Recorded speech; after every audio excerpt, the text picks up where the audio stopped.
Welcome back to 504 Road Trips. It is Monday, September 14th, and we're waiting for Hurricane Sally to come in. And I'm here at the Walmart neighborhood market in Gretna, and as you can see, people are scrambling to get supplies for the hurricane. Parking lot's pretty full. I really would not want to go inside this store right now.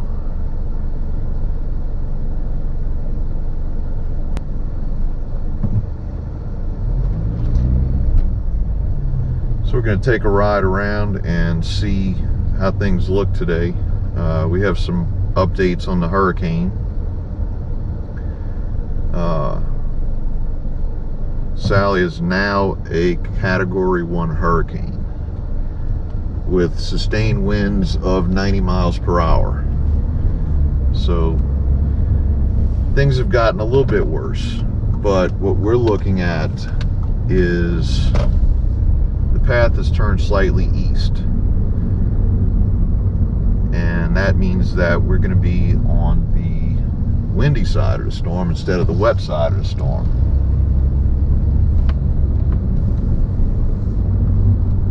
I guess that's right.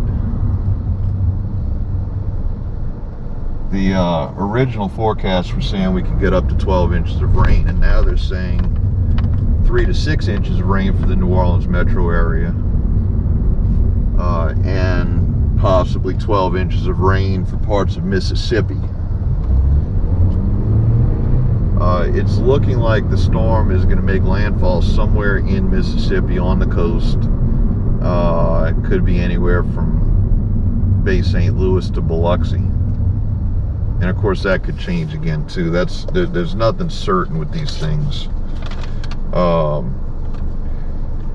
As of the 1 p.m. update, New Orleans has a 90 to 100% chance of tropical storm force winds. That's winds in excess of 39 miles per hour.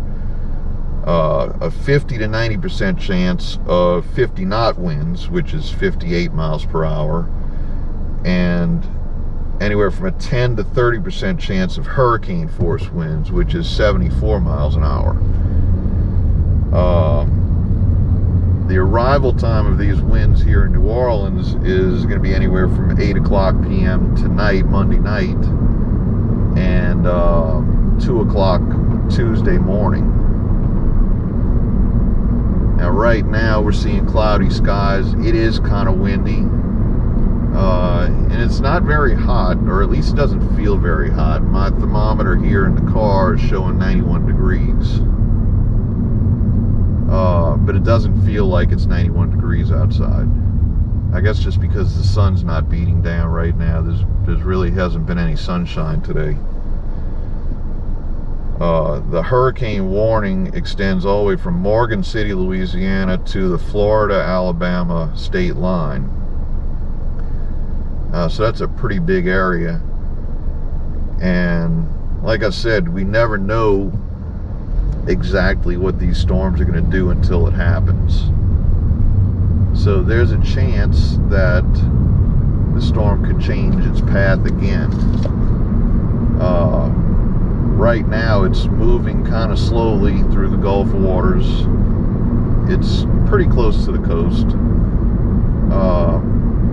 but it has an opportunity to gain strength.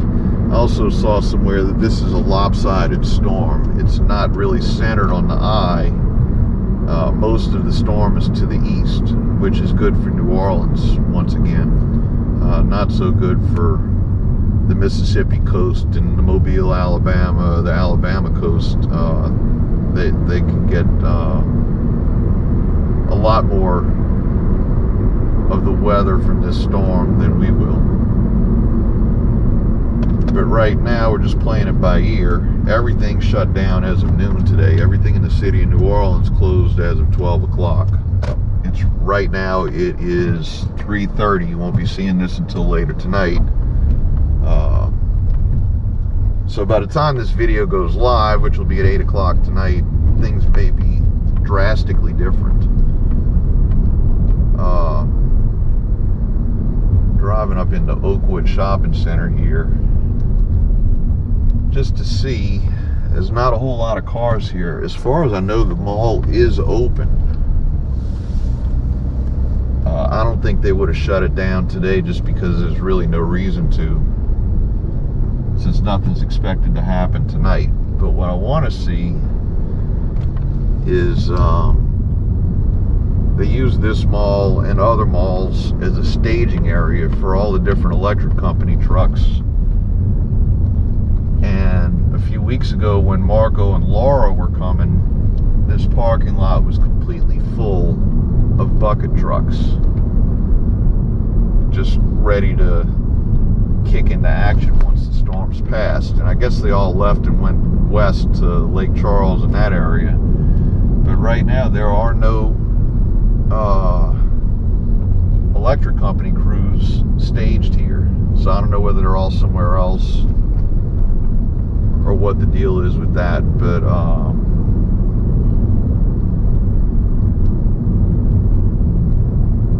I guess we just have to wait and see.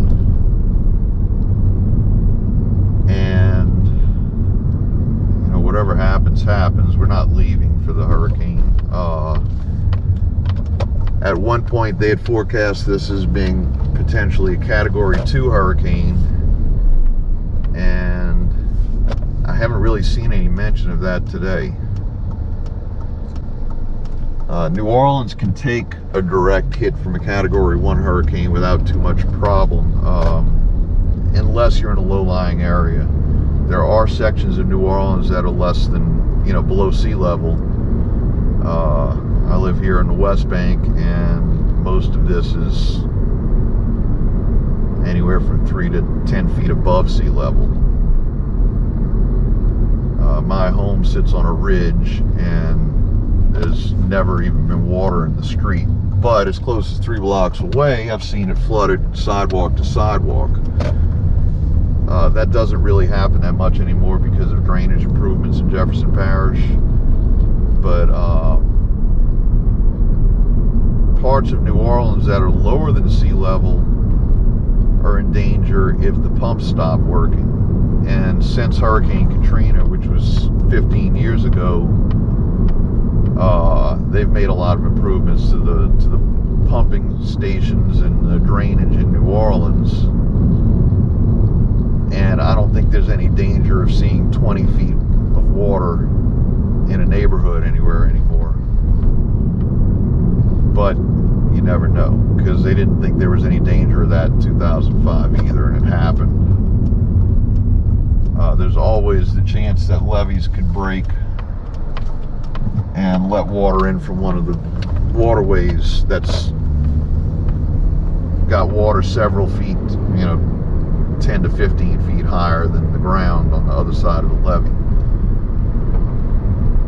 The Mississippi River level is low right now, so there's not much danger from that, but the storm surge that comes in from any storm in the Gulf pushes water up the river and causes the river level to rise.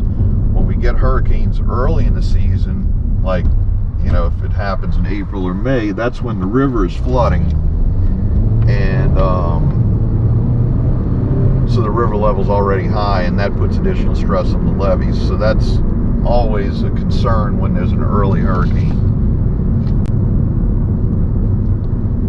And if you haven't followed that on this channel in the past, or if you're not local to New Orleans, every spring when the snow melts up north, all that water from the melting snow travels down the Mississippi River and comes through New Orleans, and you end up with a high river level for a couple of months. I think 38 states actually drain to the Mississippi River, or that's where it eventually ends up. There's other rivers up there that feed into the Mississippi River, so we get it all here. So we don't have to worry too much about the river. We just have to worry about getting through the storm. The biggest concern for me is power outages.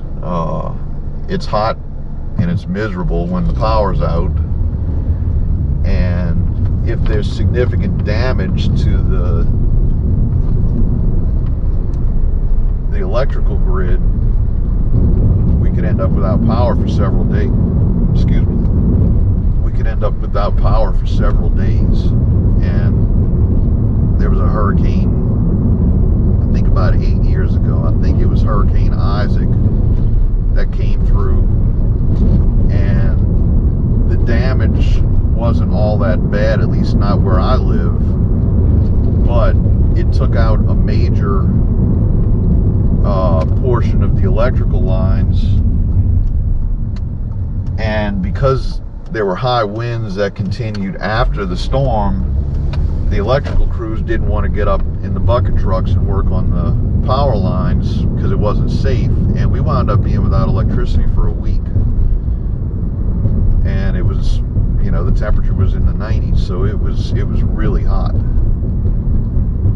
And if there's any rain involved, that means there's also going to be a lot of humidity, so it can get really miserable really fast here.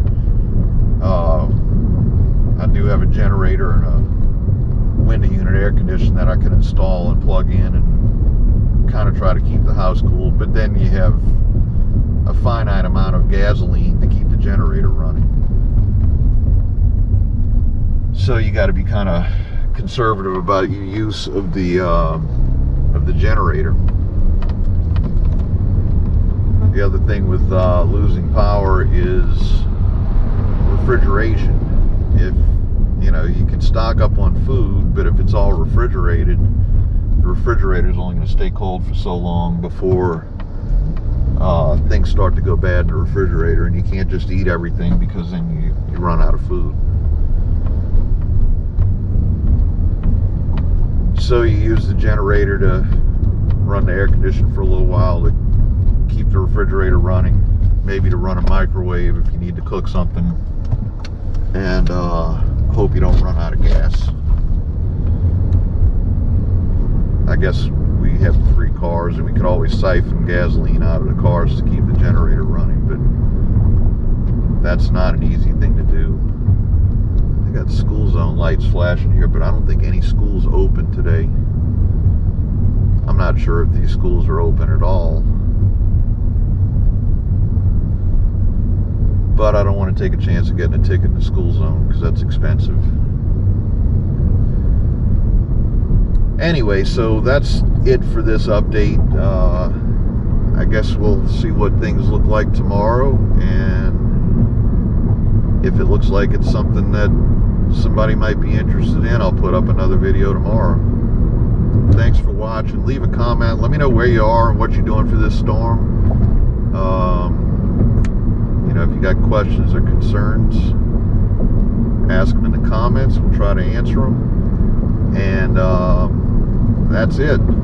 Give us a thumbs up. Be sure and hit that subscribe button. And join us for our next 504 road trip.